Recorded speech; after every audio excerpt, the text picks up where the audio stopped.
നമുക്ക് ബാലിന്റെയും ഗോമതിയുടെയും നാളത്തെ നല്ലൊരു കഥ കേട്ടാലോ? അതിനു മുമ്പ് ഒരു കാര്യം പറഞ്ഞോട്ടെ. വീഡിയോ ഇഷ്ടപ്പെടുവാണെങ്കിൽ ഒന്ന് ഹൈപ്പ് ചെയ്യാൻ മറക്കരുതേ. ആദ്യമായി കാണുന്നവരാണെങ്കിൽ സബ്സ്ക്രൈബ് ചെയ്യാനും മറക്കരുത് കേട്ടോ. അങ്ങനെ നാളത്തെ കഥയും നമ്മൾ കാണുന്ന ഒടുവില് ആകാശവും ആരനും ഒക്കെ വല്ലാത്തൊരു അവസ്ഥയിലായി പോയി. കാരണം ശ്രീദേവിയുടെ കുഞ്ഞ് നഷ്ടപ്പെടുമെന്നൊന്നും അവര് പ്രതീക്ഷിച്ചിരുന്നില്ല. എല്ലാവർക്കും ഭയങ്കര സന്തോഷമായിരുന്നു. അധികം വൈകാതെ തന്നെ ആനന്ദന്റെ കുഞ്ഞു വരുമല്ലോ എന്നോർത്ത്. പക്ഷെ ആ സന്തോഷമാണ് ഒരു നിമിഷം കൊണ്ട് കെട്ടടങ്ങിയത്. ദേവമംഗലത്ത് ഇങ്ങനെ ഒരു ദുരന്തം സംഭവിക്കുമെന്നും അവരൊട്ടും കരുതിയിട്ടുണ്ടായിരുന്നില്ല. അങ്ങനെ വിഷമിച്ചിരിക്കുന്ന ആകാശിനോട് മീനു പറഞ്ഞു, ആകാശേട്ടാ വിഷമിക്കില്ലേ, സങ്കടപ്പെടാതിരിക്കാൻ പറഞ്ഞു. എനിക്ക് എന്ത് ചെയ്യണമെന്ന് അറിയില്ല. അപ്പോഴേക്കും മീനാക്ഷി പറഞ്ഞു, ഇങ്ങനെ സങ്കടപ്പെട്ടാലോ? ആനന്ദേണ്ണനും ശ്രീദേവേശിക്കൊക്കെ നമ്മളല്ലേ ധൈര്യം പറഞ്ഞു കൊടുക്കണ്ടേന്ന് ചോദിച്ചു. അല്ല ആനന്ദേണ്ണൻ എന്തേന്ന് ചോദിച്ചു. ആനന്ദേട്ടൻ ഭയങ്കര വയലന്റ് ആയിരുന്നു. അപ്പോഴേക്കും ആരനും കൂടെ അവിടേക്ക് വന്നു. ഞങ്ങൾ ആരും ഒന്നും പറഞ്ഞിട്ട് ആനന്ദേട്ടൻ കേൾക്കുന്നുണ്ടായിരുന്നില്ല. ഒടുവില് ശ്രീദേവേച്ചി ഒന്ന് കയറി കാണാൻ പറഞ്ഞു. അതിന് ആനന്ദേട്ടൻ കൂട്ടാക്കിയില്ല. ആനന്ദേട്ടനാണെങ്കിൽ വയലന്റ് ആയി കഴിഞ്ഞപ്പോൾ സെഡേഷൻ കൊടുത്ത് ആനന്ദേട്ടനെ അപ്പുറത്ത് മുറിയിൽ കിടത്തിയിരിക്കുവാന്ന് പറഞ്ഞു. അത് കേട്ട് കഴിഞ്ഞപ്പോൾ ആകാശ് പറഞ്ഞു, എങ്ങനെ സഹിക്കാൻ പറ്റും? ആനന്ദേട്ടൻ ഓരോ ദിവസവും കുഞ്ഞിന് വേണ്ടിയിട്ടുള്ള സാധനങ്ങളെന്ന് പറഞ്ഞുകൊണ്ട് ഓരോ സാധനങ്ങൾ വാങ്ങിച്ചുകൊണ്ട് വരുന്നത് നമ്മൾ കണ്ടുള്ളതല്ലേ മീനു. അപ്പൊ പിന്നെ ആനന്ദേട്ടൻ ഒരിക്കലും ഇത് ഉൾക്കൊള്ളാൻ പറ്റുന്നില്ല, നമുക്ക് പോലും സഹിക്കാൻ പറ്റുന്നില്ല. അപ്പൊ പിന്നെ കുഞ്ഞിന്റെ അച്ഛനായ ആനന്ദേട്ടൻ എങ്ങനെ സഹിക്കാൻ പറ്റും? മീനാക്ഷി പറഞ്ഞു, ഈ അവസ്ഥയെ നമ്മൾ തരണം ചെയ്തേ മതിയാവൂ. ഇപ്പൊ അവർക്ക് ധൈര്യം കൊടുക്കണം നമ്മളല്ലേ, നമ്മളിങ്ങനെ സങ്കടപ്പെട്ടാലോ എന്ന് പറഞ്ഞു. അപ്പോഴേക്കുമാണ് ഡോക്ടർ അങ്ങോട്ടേക്ക് ഇറങ്ങിയിരുന്നത്. ഡോക്ടർ വന്നിട്ട് പറഞ്ഞു, അതെ ശ്രീദേവിയുടെ കണ്ടീഷൻ ഇത്രയും മോശമാണ്. ശ്രീദേവിക്ക് കുഞ്ഞു മരിച്ച് അങ്ങോട്ട് ഉൾക്കൊള്ളാൻ സാധിച്ചിട്ടില്ല. ഒരുപക്ഷെ നിങ്ങൾ കൊടുക്കുന്ന ധൈര്യത്തിന്റെ പുറത്തായിരിക്കും ഇനി ശ്രീദേവി ഓവർകം ചെയ്ത് ജീവിതത്തിലേക്ക് മടങ്ങി വരുന്നത്. അതുകൊണ്ട് നിങ്ങൾ ഒരു കാരണവശാലും ഇനിയിപ്പോ കുഞ്ഞു പോയത് ശ്രീദേവിയുടെ കാരണം കൊണ്ടാന്ന് പറഞ്ഞ് ശ്രീദേവിയെ കുറ്റപ്പെടുത്താൻ നിൽക്കില്ലെന്ന് പറഞ്ഞു. അത് കേട്ടപ്പോ ബാലൻ പറഞ്ഞു, ഇല്ല ഡോക്ടർ, ഒരിക്കലും ഇല്ലാന്ന് പറഞ്ഞു. പിന്നെ അറിയാലോ, ഒരുപക്ഷെ ശ്രീദേവിയുടെ മനസ്സിന് ഇനിയും എന്തെങ്കിലും വിഷമം ഉണ്ടായിട്ടുണ്ടെങ്കിൽ ശ്രീദേവി എന്തൊക്കെ കാണിച്ചു കൂട്ടെന്ന് പറയാൻ പറ്റില്ല. കാരണം മനസ്സ് കൈവിട്ട് പോയിട്ടുണ്ടെങ്കിൽ ചിലപ്പോൾ ജീവൻ തന്നെ ഇല്ലാതാക്കുമെന്ന് പറഞ്ഞു. അത് കേട്ടപ്പം മീനാക്ഷി പറഞ്ഞു, ഒരിക്കലും ഇല്ല ഡോക്ടറെ, ഞങ്ങള് കുഞ്ഞിനെ കുറിച്ചൊന്നും പറഞ്ഞു ഒരിക്കലും ദേവേച്ചിയെ സങ്കടപ്പെടുത്തില്ല എന്ന് പറഞ്ഞു. അതെ, നിങ്ങൾ വേണം ധൈര്യമായിട്ട് കൂടെ നിൽക്കാനായിട്ട്. പിന്നെ ആനന്ദിന്റെ കാര്യം പ്രത്യേകിച്ച് പറയണ്ടല്ലോ.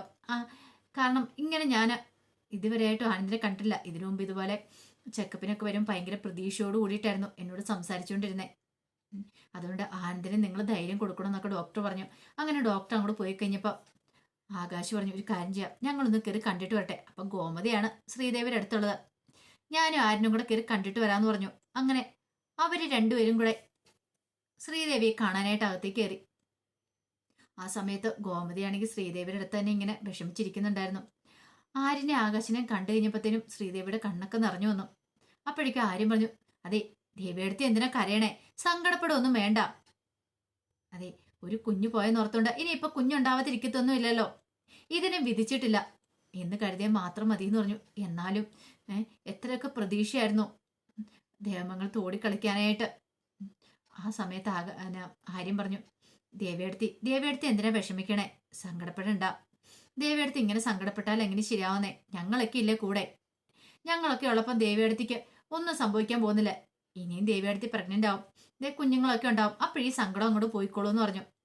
വെറുതെ ഓരോന്നൊക്കെ ആലോചിച്ച് കൂട്ടിയിട്ട് വിഷമിക്കേണ്ട കാര്യമില്ല എന്ന് പറഞ്ഞു. ആ കുഞ്ഞിനെ വിധിച്ചിട്ടില്ല എന്ന് മാത്രം കരുതിയാൽ മതി.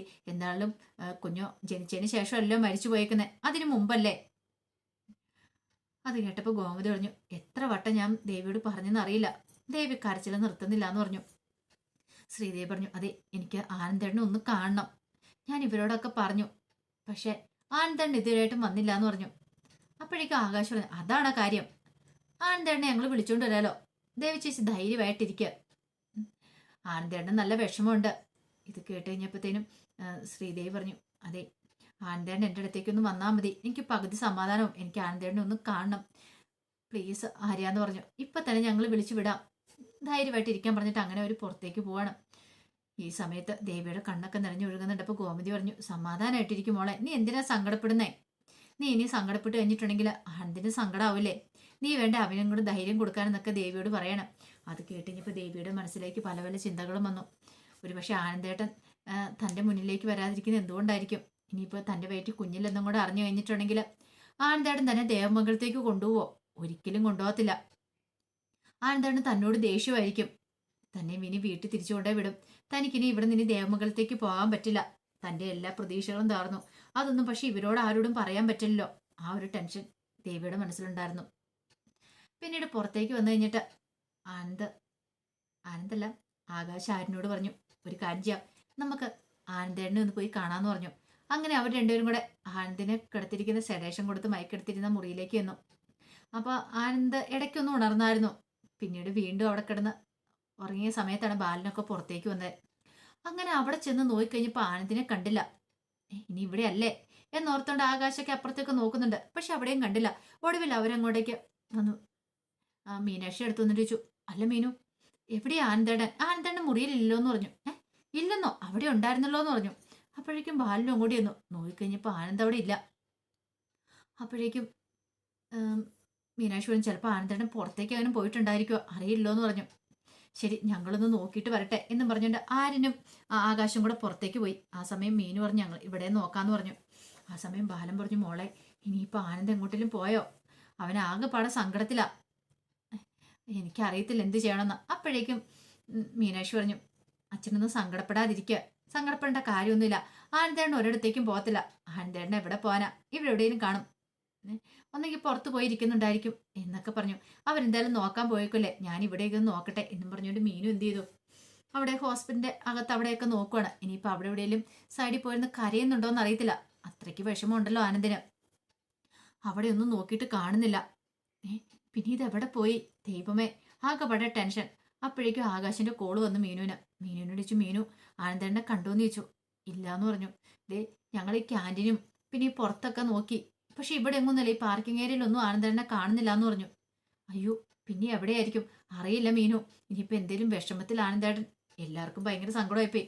പെട്ടെന്ന് മീനാക്ഷി വന്ന് ബാലന്റെ അടുത്ത് നിന്നിട്ട് കാര്യങ്ങൾ പറയണം. അച്ഛ അവിടെയെങ്കിലും ആനന്ദേട്ടൻ ഇല്ലെന്നാ പറയണേന്ന് പറഞ്ഞു.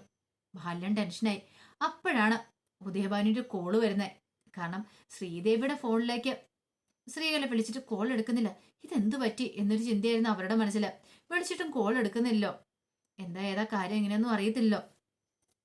ഒടുവില് ബാലന്റെ ഫോണിലേക്ക് വിളിക്കാന്ന് കരുതിയിട്ട് ബാലന്റെ ഫോണിലേക്ക് വിളിക്കുന്നത്. അപ്പോഴേക്കും ബാലനോർത്ത്, ദൈവമേ ഉദയഭാൻ സാറാണല്ലോ വിളിക്കുന്നത്, എന്ത് മറുപടി പറയാനെന്ന് അറിയത്തില്ല. ദൈവമോള് ഹോസ്പിറ്റലാണ്, കുഞ്ഞു പോയെന്നൊക്കെ അറിഞ്ഞു കഴിഞ്ഞിട്ടുണ്ടെങ്കിൽ വലിയ പ്രശ്നവും. അതോടൊപ്പം തന്നെ ഇപ്പൊ ആനന്ദിനെ കാണുന്നില്ല. ബാലന്റെ മൊത്തം വെപ്രാളം കണ്ടു കഴിഞ്ഞപ്പോഴത്തേനും മീനാക്ഷി ചോദിച്ചു, എന്താ വെച്ചാ കാര്യം എന്താന്ന് ചോദിച്ചു. അതെ ഉദയഭാൻ സാറ് വിളിക്കുക, എന്താ മോളെ പറയണ്ടേ, എനിക്കറിയില്ല എന്ന് പറഞ്ഞു. അച്ഛനൊരു കാര്യം ചെയ്യുക, തൽക്കാലത്തേക്ക് കോൾ എടുക്കണ്ടെന്ന് പറഞ്ഞു. കോൾ എടുത്താലേ എന്തെങ്കിലും മറുപടി പറയേണ്ടതുള്ളൂ, കോൾ എടുക്കണ്ടെന്ന് പറഞ്ഞു. അത് കേട്ട് കഴിഞ്ഞപ്പം ബാലു തോന്നി, അത് ശരിയാ, ഒരു പക്ഷെ എന്തെങ്കിലും തിരക്കില്ലാന്ന് ഓർത്ത് ചിലപ്പോൾ ഇനിയിപ്പം വിളിക്കത്തില്ലായിരിക്കും എന്നൊക്കെ ഒരു ചിന്തയായിരുന്നു. ഇതേ സമയത്താണ് ധർമ്മൻ അങ്ങോട്ടേക്ക് വരുന്നത്. ധർമ്മൻ ഈ കാര്യങ്ങൾ അറിഞ്ഞിട്ടുണ്ടായിരുന്നില്ല. ധർമ്മൻ അങ്ങോട്ട് വന്നിട്ട് കാര്യങ്ങളൊക്കെ തിരക്കുവാണ്. അപ്പൊ ബാലൻ കാര്യം പറഞ്ഞു. പിന്നീട് ധർമ്മൻ ചോദിച്ചു, ആനന്ദ് എന്നെ ചോദിക്കുകയാണ്. അപ്പോഴാണ് ആനന്ദിനെ കാണാനില്ലെന്നുള്ള കാര്യം പറയണേ. ധർമ്മനാണെങ്കിൽ ടെൻഷനായി. ധർമ്മം പെട്ടെന്ന് തന്നെ ആകാശിനെ ആര്യനെ വിളിക്കുന്നുണ്ട്. അവരുടെ അടുത്തേക്ക് എല്ലുവാണ്. എന്നിട്ട് പറഞ്ഞൊരു കാര്യം ചെയ്യാം, നമുക്ക് ഈ പുറത്തോട്ട് ഇരിക്കുന്നു പോയി നോക്കാം, ഒരു പക്ഷേങ്കിൽ അവിടെ എവിടെയെങ്കിലും ഉണ്ടോ എന്ന് അറിയത്തില്ലോ. ആനന്ദിനെ ഫോണിലേക്ക് വിളിച്ചിട്ട് ബെല്ലടിക്കുന്നു പോലും ഇല്ല. അപ്പൊ എവിടെയാ എന്താന്നും അറിയത്തില്ല. ഫോൺ പരിധിക്ക് പുറത്താന്നാ പറഞ്ഞുകൊണ്ടിരിക്കുന്നത്. ഈ സമയത്ത് ബാലനൊക്കെ വല്ലാതെ വിഷമിച്ചിരിക്കുമ്പോൾ ബാലന്റെ അടുത്ത് വന്ന് മീനാക്ഷി പറഞ്ഞു, അത് തൽക്കാലത്തേക്ക് അമ്മയോട് ഈ കാര്യം പറയണ്ട, അമ്മയ്ക്ക് ഇതും കൂടെ താങ്ങാനുള്ള ശക്തി ഇല്ലായിരിക്കും. ആനന്ദേട്ടൻ എവിടെയെങ്കിലും കാണും, ആനന്ദേട്ടൻ നമുക്ക് എത്രയും പെട്ടെന്ന് അന്വേഷിച്ച് കണ്ടുപിടിക്കാച്ച എന്നൊക്കെ പറഞ്ഞിട്ട് ബാലനെ സമാധാനിപ്പിക്കുകയാണ്. അപ്പൊ അതിന്റെ വിശേഷങ്ങളൊക്കെ നമ്മൾ കാണാൻ പോകുന്നത്. ആ വിശേഷങ്ങൾക്കായി നമുക്ക് എല്ലാവർക്കും കാത്തിരിക്കാം കേട്ടോ.